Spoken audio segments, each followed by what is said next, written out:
bersyukur kepada Tuhan, kita bertemu kembali di dalam sukacita kebenaran firman Tuhan. Dan saat ini kita bersyukur kepada Tuhan. Tuhan menghantarkan kita untuk memasuki hari yang pertama di bulan yang ke-12, bulan yang terakhir di tahun 2021. Besar anugerah Tuhan di dalam hidup kita. Tuhan sudah memberkati kita di dalam satu bulan yang kita bisa lalui dengan pengharapan-pengharapan yang Tuhan berikan bagi kita. Baik Bapak Ibu yang dikasihi oleh Tuhan Yesus Kristus, sebelum kita memasuki bulan baru ini, mari kita mau merenungkan firman Tuhan. Sebelumnya kita bersatu di dalam doa, kita berdoa. Maha besar Engkau Bapa yang baik, Bapa yang selalu mengasihi kami dengan apa adanya kehidupan kami. Terima kasih buat penyertaan-Mu, buat anugerah-Mu, kasih sayang-Mu Bapa di dalam kehidupan kami. Terima kasih Tuhan sudah melalukan kami di dalam satu bulan yang kami bisa lalui. Terima kasih Tuhan, pengharapan anak-anak Tuhan selalu ada bersama dengan kami. Dan saat ini Tuhan, kami bersyukur Tuhan menghantarkan kami di hari yang pertama di bulan yang ke-12 di tahun 2021 ini. Besar anugerah Tuhan bagi kami. Bapa yang baik, kami memohon belas kasih-Mu dan pengelayakan-Mu. Sebelum kami memasuki hari-hari kami ini bersama dengan Tuhan, kurang lebih 31 hari ke depan, mari berikan kami kebenaran firman Tuhan ini menjadi dasar bagi kami, kekuatan sukacita bagi kami. Terima kasih ya Bapa, kami memuji kebesaran-Mu, kami bersyukur hanya di dalam nama Tuhan Yesus Kristus, Sang Guru Agung yang Kudus. Haleluya, amin. Baik Bapak Ibu yang dikasihi oleh Tuhan Yesus Kristus, satu bagian firman Tuhan yang akan kita renungkan saat ini bersama-sama terambil dari kitab Mazmur pasalnya yang ke-16 ayatnya yang ke-11. Sekali lagi, kitab Mazmur pasalnya yang ke-16 ayatnya yang ke-11. Demikian kebenaran firman Tuhan. Engkau memberitahukan kepadaku jalan kehidupan. Di hadapan-Mu ada sukacita berlimpah-limpah. Di tangan kanan-Mu ada nikmat senantiasa. Sekali lagi saya baca Mazmur pasalnya yang ke-16 ayatnya yang ke-11. Demikian firman Tuhan. Engkau memberitahukan kepadaku jalan kehidupan. Di hadapan-Mu ada sukacita berlimpah-limpah. Di tangan kanan-Mu ada nikmat senantiasa. Saudaraku yang dikasihi oleh Tuhan Yesus Kristus, tema kita pada saat ini adalah sukacita di bulan yang baru. Tema kita saat ini adalah sukacita di bulan yang baru. Saudaraku, bulan ini merupakan bulan spesial bagi kita, dalam arti tepatnya pada bulan ini adalah bulan untuk kita merayakan hari kelahiran Tuhan Yesus Kristus. Merupakan bulan sukacita. Memang setiap hari kita anak-anak Tuhan harus bersukacita. Tetapi bulan ini merupakan bulan kesukaan yang ceria kepada kita anak-anak Tuhan yang percaya kepada Tuhan Yesus Kristus. Baik, kita akan mengambil tema ini, kita akan melihat sukacita di bulan baru ini. Kita sebagai anak-anak Tuhan, sukacita anak-anak Tuhan itu bagaimana? Sukacita anak-anak Tuhan adalah yang pertama, apabila sukacita Tuhan itu ada di dalam hidup kita sebagai anak-anak Tuhan. Jadi sukacita anak-anak Tuhan adalah yang pertama, apabila sukacita Tuhan itu ada di dalam hidup kita. Yohanes pasal 15 ayatnya yang ke-11, demikian firman Tuhan. Semuanya itu kukatakan kepadamu supaya sukacitaku, sukacita Tuhan ada di dalam kamu, dan sukacitamu itu menjadi penuh. Sekali lagi, Yohanes pasal 15 ayatnya yang ke-11, demikian firman Tuhan. Semuanya itu kukatakan kepadamu supaya sukacitaku ada di dalam kamu, dan sukacitamu menjadi penuh. Jadi di dalam firman Tuhan ini yang pertama dikatakan sukacita anak-anak Tuhan itu adalah apabila sukacita Tuhan itu ada di dalam hidup kita.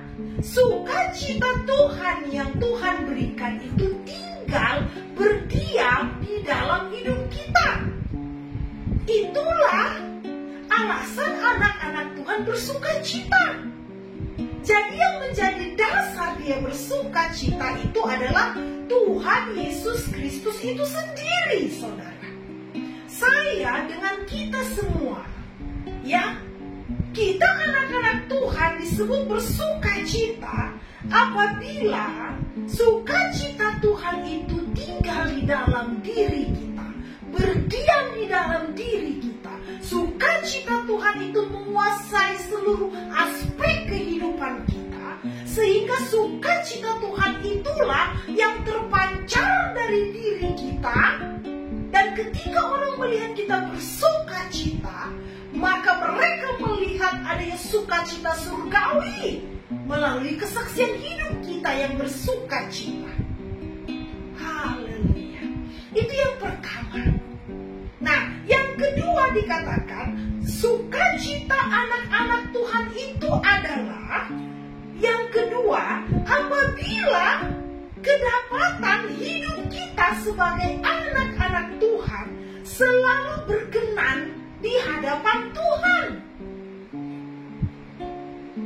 Di dalam kitab Mazmur 149 ayatnya yang keempat, demikian firman Tuhan. Sebab Tuhan berkenan kepada umat-Nya. Ia memahkotai orang-orang yang rendah hati dengan keselamatan. Sekali lagi saya baca. Sebab Tuhan berkenan kepada umat-Nya. Ia memahkotai orang-orang yang rendah hati dengan keselamatan. Sukacita anak-anak Tuhan dikatakan apabila kedapatan hidup kita selalu berkenan di hadapan Tuhan. Dikatakan disebut berkenan di hadapan Tuhan, saudara. Berarti aspek hidup kita, kesaksian hidup kita ini sungguh-sungguh sesuai dengan kebenaran-kebenaran firman Tuhan. Berarti dikatakan di sini, hidup yang berkenan ini yaitu hidup yang memuliakan nama Tuhan dan yang terus-menerus kedapatan melakukan perintah Tuhan. Walaupun kita tertati-tati rasanya, tetapi sebagai anak-anak Tuhan yang bersukacita di dalam Tuhan, kita harus mempertahankan hidup yang berkenan di hadapan Tuhan. Haleluya. Luar biasa, saudaraku. Dikatakan di sini yang ketiga, saudara. Dikatakan sukacita anak-anak Tuhan adalah apabila hidup dengan tulus hati. Sukacita anak-anak Tuhan itu apa? Yang ketiga, apabila anak-anak Tuhan itu hidup dengan tulus hati, saudara. Mazmur 97 ayatnya yang ke-11, demikian firman Tuhan. Terang sudah terbit bagi orang benar, dan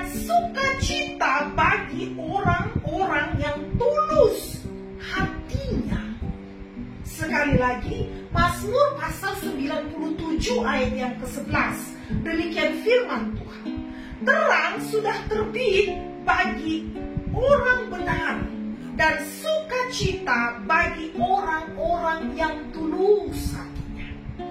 Anak-anak Tuhan yang bersukacita disebut dia bersukacita jikalau atau apabila anak-anak Tuhan itu hidup dengan tulus hati, saudara.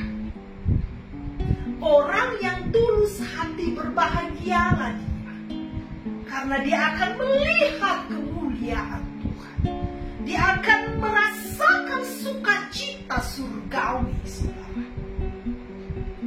Jadi anak-anak Tuhan yang bersukacita itu disebut dia bersukacita apabila dia memiliki hati yang tulus, saudara. Hati yang tulus berarti tidak neko-neko atau tidak macam-macam. Tulus dia, lurus dia. Haleluya. Yang keempat, sukacita anak-anak Tuhan dikatakan apabila anak-anak Tuhan itu kuat menghadapi pencobaan. Apabila anak-anak Tuhan itu kuat menghadapi pencobaan. 2 Korintus pasal 8 ayatnya yang kedua. Selagi dicobai dengan berat dalam pelbagai penderitaan, sukacita mereka meluap. Dan meskipun mereka sangat miskin, namun mereka kaya dalam kemurahan. Sekali lagi, 2 Korintus pasal yang ke-8 ayat yang kedua. Selagi dicobai dengan berat dalam pelbagai penderitaan, sukacita mereka meluap. Dan meskipun mereka sangat miskin, namun mereka kaya dalam kemurahan. Sukacita anak-anak Tuhan, dia bersukacita apabila dia kuat menghadapi pencobaan, bertahan di dalam kesesakan, menikmati setiap proses jalan keluar yang Tuhan berikan kepadanya, setia dalam penantian untuk menyelesaikan setiap pergumulannya. Sehingga kalau anak-anak Tuhan mampu menghadapi itu, itulah yang disebut dengan sukacita anak-anak Tuhan. Anak-anak Tuhan bersukacita apabila dia kuat menghadapi pencobaan yang ada di depannya, yang dialami pada saat itu. Yang kelima, yang terakhir dikatakan sukacita anak-anak Tuhan disebut apabila anak-anak Tuhan itu melakukan kebenaran. Apabila anak-anak Tuhan itu melakukan kebenaran, itulah sukacita anak-anak Tuhan. 1 Korintus 13 ayat yang ke-6, demikian firman Tuhan. Ia tidak bersukacita karena ketidakadilan, tetapi ia bersukacita karena kebenaran. Sekali lagi saya baca. 1 Korintus 13 ayat 6, firman Tuhan. Ia tidak bersukacita karena ketidakadilan, tetapi ia bersukacita karena kebenaran, saudara. Anak-anak Tuhan bersukacita karena melakukan kebenaran-kebenaran firman Tuhan, saudara. Haleluya. Itulah sukacita anak-anak Tuhan. Jadi kita semua di dalam bulan yang penuh sukacita ini, saudara, mari kita bersukacita karena kita melakukan kebenaran firman Tuhan.